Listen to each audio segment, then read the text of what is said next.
পর্যটকদের আনাগোনায় মুখর ৩ পার্বত্য জেলা। আরও জানাতে খাগড়াছড়ি থেকে যোগ দিচ্ছেন নুরুসফা মানিক।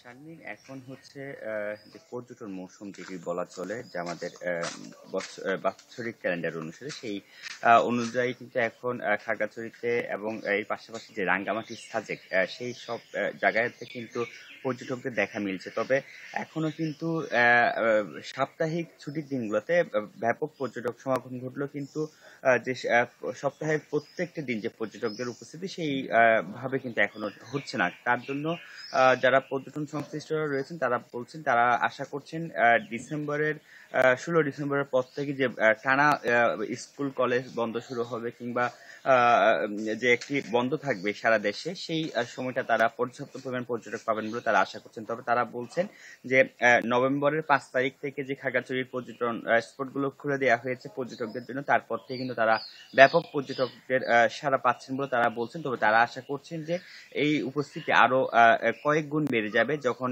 পুরোপুরি শিক্ষা প্রতিষ্ঠান বন্ধ হবে, মানে বার্ষিক পরীক্ষা রয়েছে কিংবা অন্যান্য শ্রেণী কার্যক্রম শেষে যখন শুরু হবে, বন্ধটা শুরু হবে, তখন থেকে কিন্তু তারা বলছেন যে তারা আশানুরূপ পর্যটকদের যে সাড়া সেটি আরো বেশি পাবেন। এবং সেই লক্ষ্যে কিন্তু তারা আগাম অনেক বুকিং পাচ্ছেন বলে সাজেক কিংবা খাগড়াছড়ি সদরের যেসব কটেজ এবং হোটেল রয়েছে তারা কিন্তু আমাদেরকে জানিয়েছেন। এবং এর পাশাপাশি আমরা দেখছি যে প্রত্যেক সাপ্তাহিক ছুটির দিনগুলো, অর্থাৎ শুক্র শনিবারে কিন্তু খাগড়াছড়িতে পর্যটকদের উপস্থিতি বাড়ছে।